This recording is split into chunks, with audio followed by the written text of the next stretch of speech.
So Darren, good morning. Firstly, let's speak about Oxford. Obviously, a couple of days of being and gone since then. You spoke after the game about your head and heart and how you sort of felt about the game. How do you feel now? Well, my heart tells me that, like I said on Wednesday night, I thought the players conducted themselves in a really, really good fashion, and I thought the way they delivered the message of what that group of players or what this group of players are trying to do and how they're trying to play was really excellent. I was very pleased with them in that sense. And my head tells me 2 days later that we played very well, created some good chances. We had some wonderful attempts, Kellerman's attempt, and the way Reece Brown played in Greg O'Cox for his chance, I thought was a really good move. And no, we showed up on the night, and I think that's important. When I listened to Kellerman's interview after the game, he's right. We didn't want to be passive, and we didn't want to hold on. We wanted to come out and try and take as many punches as we could, metaphorically, of course. And we did that. I just have a real disliking for conceding goals, and I didn't think the goals we conceded were worthy of what we needed to make the opponent do if they were going to score. And that will always stay with me because I have a hatred for conceding. But no, the players were excellent, and they went into that game with a lot of self-worth and belief in how we've gone about our performances lately, and they certainly showed up, which I'm really pleased for them. Yeah, you touched on it there. The players did show up, and it was a good performance. They were backed by over 4,000 on Wednesday. You touch on it every week, but just how important was that support? Well, it's something that's growing.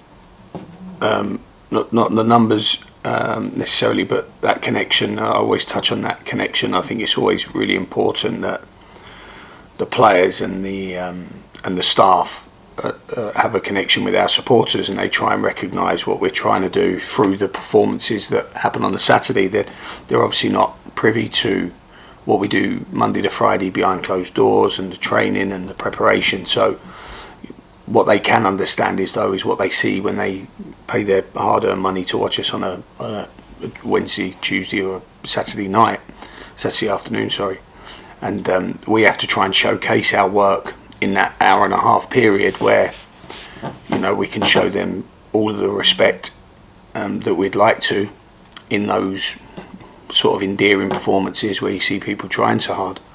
And we've worked very hard at that, and the supporters have worked as hard or even harder at embracing this group.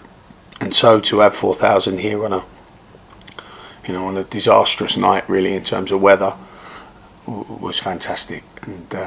And sometimes again, retrospectively, everyone links wins with their most proud nights, but I was really proud to be manager of the football club Wednesday night when we had the reception after the game on sides of the stand, and I thank them dearly for that. But we've got to keep growing it, because that connection gets you through the troughs, not the peaks, but the troughs. You grow it in the peaks, but it really pushes you through the dips in performances that you get inevitably in a calendar season, So no, it was great to have the number of them, but again the atmosphere was fantastic. There's a quick turnover to Saturday as well, between obviously Wednesday. Altrincham, what have you made of them so far this season? It's their first season full time. They've come to an 8th way. Well, Phil's had to have a big transitional period from that kind of part-time or hybrid model, as we'd call it now, to full-time, and the playing staff have changed from last year, but always had a really nice way of playing, always a very offensive, very expansive way of playing, whatever the scenario is in regards to how many times they train. He's always wanted to play his way, which again is a very pleasant strategy, philosophy, if you like, and it will provide us with a test that probably even more so in terms of that offensive nature of his team, even more so than what we had on Wednesday night against a League One side. And you need a lot of energy to play against Phil's teams. And the one thing we're probably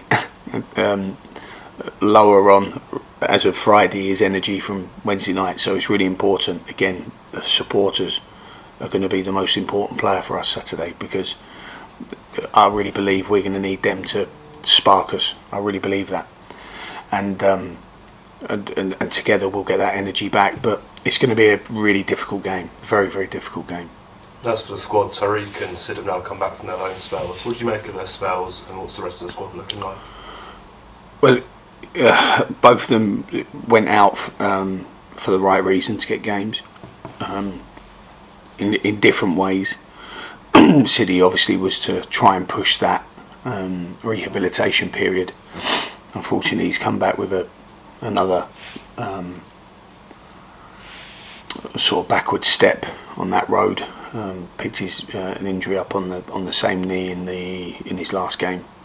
So we're investigating that right now. So we'll know a little bit more about Sid, which is a shame, because he physically, leading up to that last game, looked to be almost back to his very, very best. And Sid is a real competitor for them at those starting positions. Tariq was very quite strongly wanted to go out and get some minutes, which I understood.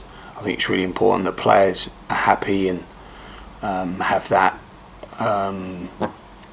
They have that sort of release at the end of the week in terms of their game time.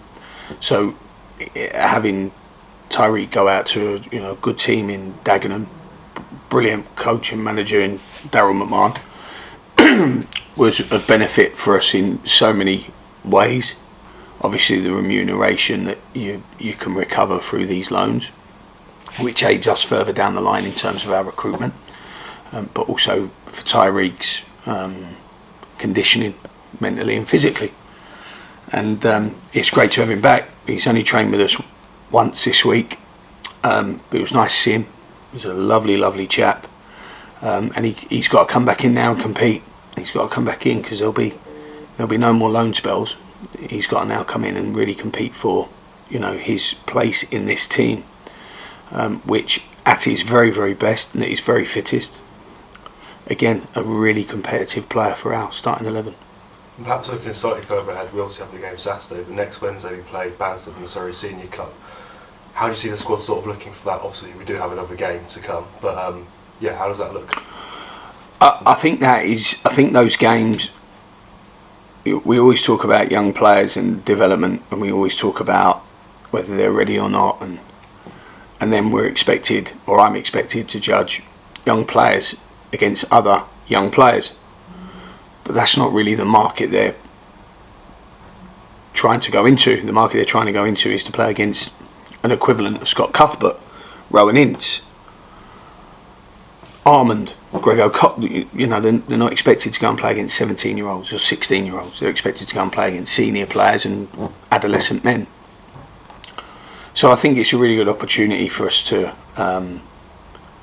observe the academy playing these games.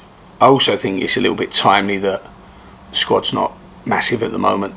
Players are going to be going back from loan periods, and we've got a couple of injuries, Wilkinson and Nelson, and maybe next week's the right time to come off of the first team and ensure that they're fully rested, recovered. In some ways, the training games that we have, or the training, will be more developmental physically for the ones that need fitness than maybe these games at this stage. So I do think it's and I used to like that as an academy manager, as a youth team coach, reserve team manager. I used to like it when the senior team gave the game to the academy, to the youth team. Great opportunity for them, and it just gives Ian, Marlon and I a chance to observe these young people in a closer field to what they're trying to step into. I think that's really important. So I think it'll be an academy team. There may be one or two from the first team, but the majority will be from Scott Harrison and his cohort. Darren, thank you for your time this morning. Best of luck tomorrow. Thank you.